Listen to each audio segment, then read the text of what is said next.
कहते हैं। आइए मैं ऐसे कवि से आपको मिलवा रहा हूं जो आपके अंदर जागरण का जोश भरेगा।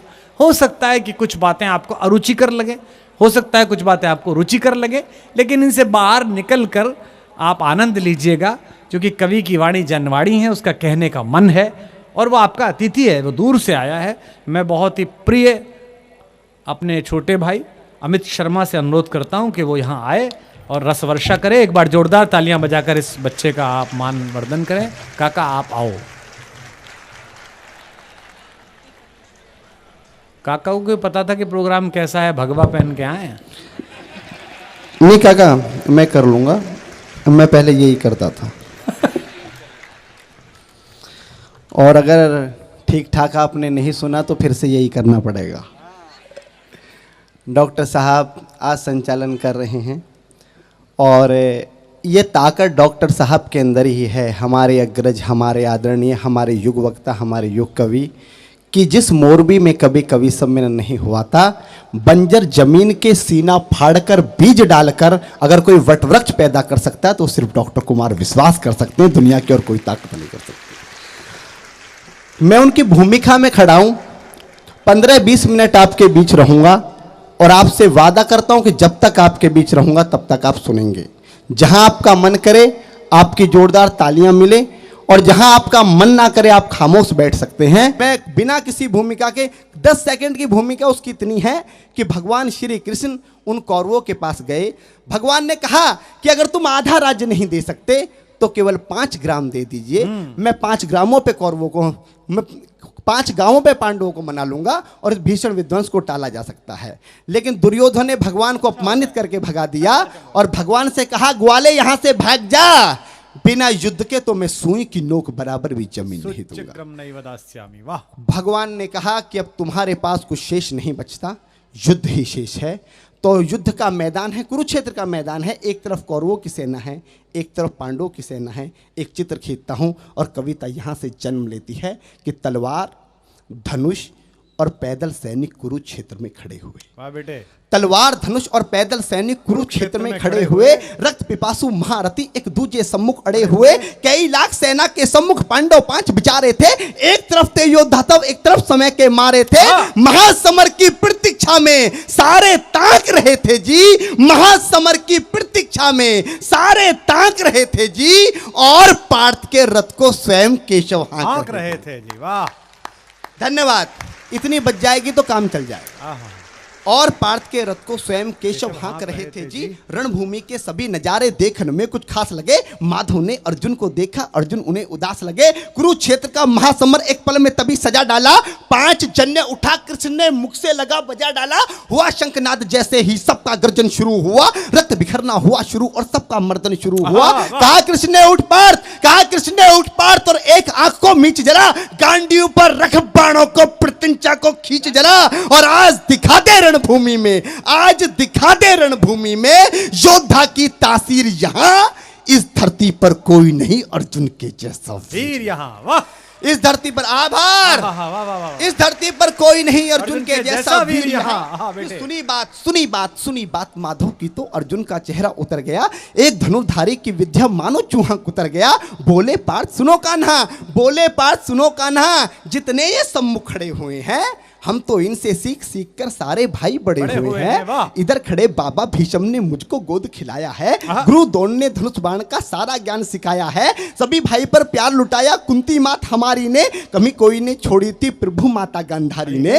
ये जितने गुरुजन खड़े हुए हैं सभी पूजने लायक हैं, माना दुर्योधन दुशासन थोड़े से नालायक हैं। अरे मैं अपराध क्षमा करता हूं, मैं अपराध क्षमा करता हूं, बेशक हम ही छोटे हैं, ये जैसे भी हैं आखिर माधव सब ताऊ के बेटे। हाय हाय हाय हाय हाय, वाह वाह वाह, सब ताऊ के बेटे, कितना ये जैसे भी हैं आखिर माधव सब ताऊ के बेटे हैं। और छोटे से भूभाग की खातिर हिंसक नहीं बनूंगा मैं। डॉक्टर साहब अगर 100 लाइन की कविता में आधी पंक्ति पर भी वाह कर दें तो एक कवि को भारत रत्न मिलने के समान हो जाता है। वो हर पंक्ति पर वाह वाह कर रहे हैं तो मेरा जीवन सफल हो गया। मैं नमन करता हूं मोरबी की धरती ने मुझे सौभाग्य दिया कि छोटे से भूभाग की खातिर हिंसक नहीं बनूंगा मैं, स्वार्थ साधकर निजकुल का कुलनाशक नहीं बनूंगा मैं। और खून सने हाथों को होता राजभोग अधिकार नहीं, परिवार मारकर गद्दी मिले तो सिंहासन स्वीकार नहीं। और रथ पर बैठ गया अर्जुन, मुंह माधव से मोड़ दिया। रथ पर बैठ गया अर्जुन, मुंह माधव से मोड़ दिया। आंखों में आंसू भरकर गांडीव हाथ से छोड़ दिया। वाह वाह वाह वाह वाह। आंखों में आंसू भरकर गांडीव हाथ से छोड़ दिया। गांडीव हाथ से जब छूटा माधव भी कुछ अकुलाए थे। भगवान ने सोचा इसने तो बेइज्जती करा दी, इससे अच्छा मैं शंखनाद ही नहीं करता। लेकिन भगवान अपनी बेइज्जती कभी स्वीकार नहीं करते कि आंखों में कि गांडीव हाथ से जब छूटा माधव भी कुछ अकुलाए थे। शिष्य पार्थ पर गर्व हुआ, मन ही मन मुस्काए थे। भगवान ने सोचा इसका तो सब कुछ जा रहा है, उसके बाद भी ये परिवार को बचाने की बात करा तो कहीं ना कहीं मेरे संस्कार है। गांडीव हाथ से जब छूटा माधव भी कुछ अकुलाए थे। शिष्य पार्थ पर गर्व हुआ, मन ही मन मुस्काए थे। मन में सोच लिया अर्जुन की बुद्धि न सड़ने दूंगा, समर भूमि में पार्थ को कमजोर नहीं पड़ने दूंगा। धर्म बचाने की खातिर एक नव अभियान शुरू हुआ। उसके बाद जगत गुरु का गीता ज्ञान शुरू हुआ। एक नजर में रणभूमि के कण डोल गए माधव। टकटकी बांधकर देखा अर्जुन, एकदम बोल गए माधव। पार्थ मुझे पहले बतलाते, मैं संवाद नहीं करता। तुम सारे भाइयों की खातिर कोई विवाद नहीं करता। पांचाली के तन पर लिपटी साड़ी खींच रहे थे वो, दोषी वो भी उतने ही हैं जबड़ा भींच रहे थे जो। घर की इज्जत तड़प रही, कोई दो टूक नहीं बोले। पौत्र भाऊ को नगन देखकर गंगा पुत्र नहीं खोले। तुम पौत्र भाऊ को नगन देखकर गंगा पुत्र नहीं खोले। तुम कायर बनकर बैठे हो, ये पार्थ बड़ी बेशर्मी है। संबंध उन्हीं से निभा रहे जो लोग यहाँ अधर्मी हैं। और हे पांडु के पुत्र, धर्म का कैसा कर्ज उतारा है। हे पांडु के पुत्र, धर्म का कैसा कर्ज उतारा है। अरे शोले होने थे आंखों में, पर बहती जलधारा है। वाह वाह। शोले होने थे आंखों में, आभार, पर बहती जलधारा है। और गांडीव उठाने में पार्थ जितनी भी देर यहां होगी, इंद्रप्रस्थ के राजभवन में उतनी अंधेर वहां होगी। वाह वाह बेटे वाह। इंद्रप्रस्थ के राजभवन में उतनी अंधेर वहां होगी। अधर्म धर्म की गहराई में खुद को नाप रहा अर्जुन। अश्रुधार फिर तेज हुई और थर थर कांप रहा अर्जुन। केशव मुझको बतलाओ, कुलनाशक कैसे बन जाऊं। रख सिंहासन लाशों पर मैं शासक कैसे बन जाऊं। कैसे उठेंगे कर उन पर जो कर पर अधर लगाते हैं। कर का मतलब होता है हाथ, अधर का मतलब होता है होठ। जो मेरे हाथों को चूमते हैं उन पे हाथ कैसे उठाऊं। कैसे उठेंगे कर उन पर जो कर पर अधर लगाते हैं। करने को जिनका स्वागत ये कर भी स्वयं जुड़ जाते हैं। इन्हीं करों ने बाल काल में सबके पैर दबाए हैं। इन्हीं करों को पकड़ करों में पितामह मुस्काए हैं। अपने बाणों की नोक जो इनकी ओर करूंगा मैं। केशव मुझको मृत्यु दे दो, उससे पूर्व मरूंगा मैं। केशव मुझको मृत्यु दे दो, उससे पूर्व मरूंगा मैं। बाद युद्ध के मुझे ना कुछ भी पास दिखाई देता है। माधव इस रणभूमि में बस नाश दिखाई देता है। माधव इस रणभूमि में बस नाश दिखाई देता है। बात बहुत भावुक थी, किंतु जगत गुरु मुस्काते थे और ज्ञान की गंगा निरंतर चक्रधारी बरसाते थे। जन्म मरण की यहाँ योद्धा बिल्कुल चाह नहीं करते। क्या होगा अंजाम युद्ध का ये परवाह नहीं करते। पार्थ यहाँ कुछ मत सोचो, बस कर्म में ध्यान लगाओ तुम। बाद युद्ध के क्या होगा ये मत अनुमान लगाओ तुम। इस धरती के पाप पुण्य में कोई नर के साथ नहीं। निज जीवन का करे फैसला, नर के बस की बात नहीं। निज जीवन का करे फैसला, नर के बस की बात नहीं। तुम ना जीवन देने वाले नहीं मारने वाले हो, ना जीत तुम्हारे हाथों में तुम नहीं हारने वाले हो। ये जीवन दीपक की भांति यूं ही चलता रहता है। पवन वेग से बुझ जाता है वरना जलता रहता है। अरे मानव वश में शेष नहीं कुछ, फिर भी मानव डरता है।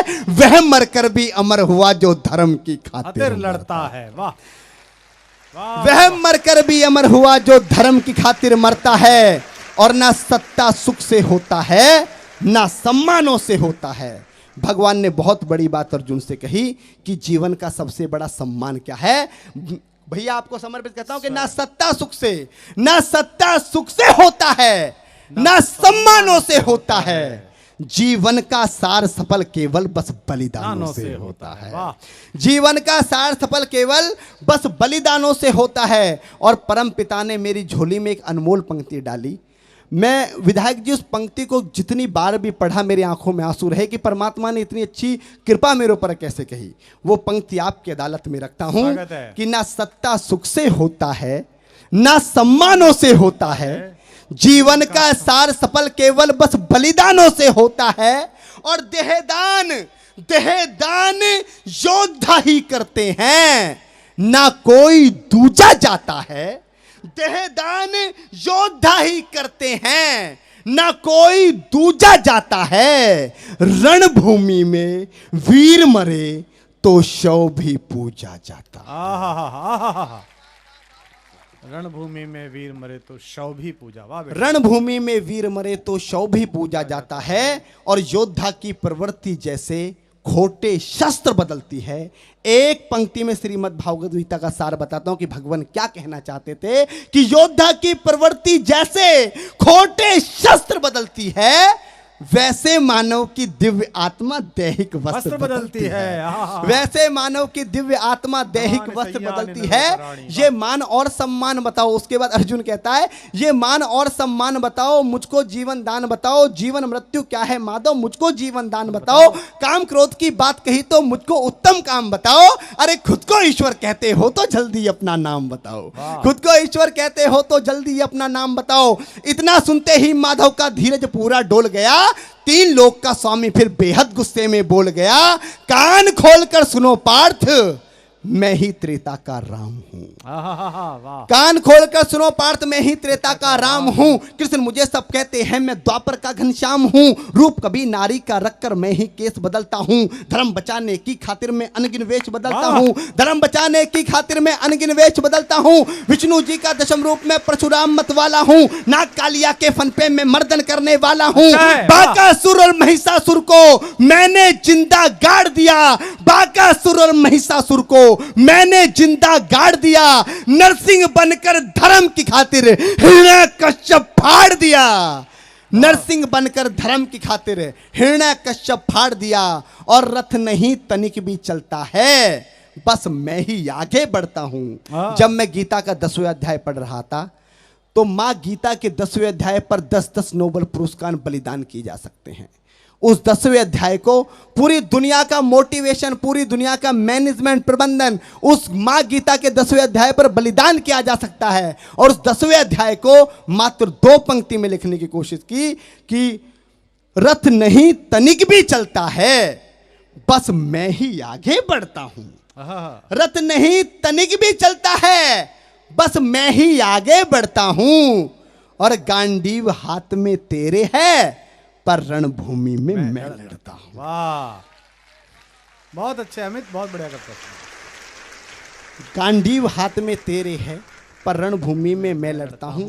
इतने ऊंचे थे भगवान, इतने ऊंचे थे भगवान की सर में अंबर लगता था और हजारों भुजा देखकर अर्जुन को डर लगता था। जैसे ही मेरे माधव का कद थोड़ा सा बड़ा हुआ, सहमा सहमा सा था अर्जुन एकदम रस से खड़ा हुआ। मां गीता के ज्ञान का सीधा हृदय पर प्रहार हुआ।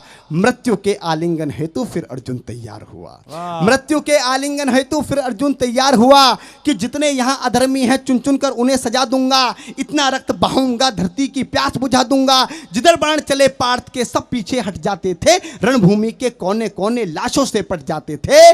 धर्मराज के शीश के ऊपर राज मुकुट की छाया थी। भगवान ने युद्ध जितवा दिया। युधिष्ठिर का राजाभिषेक हुआ। कविता की अंतिम पंक्तियां कि धर्मराज के शीश के ऊपर राज मुकुट की छाया थी, पर सारी दुनिया जानती थी ये बस केशव की माया थी। वाह, पर सारी दुनिया जानती थी ये बस केशव की माया थी। और धर्म किया स्थापित जिसने, दाता दया निधान की जय। हाथ उठाकर सारे बोलो चक्रधारी भगवान की जय। भाई वाह अमित, क्या बात है।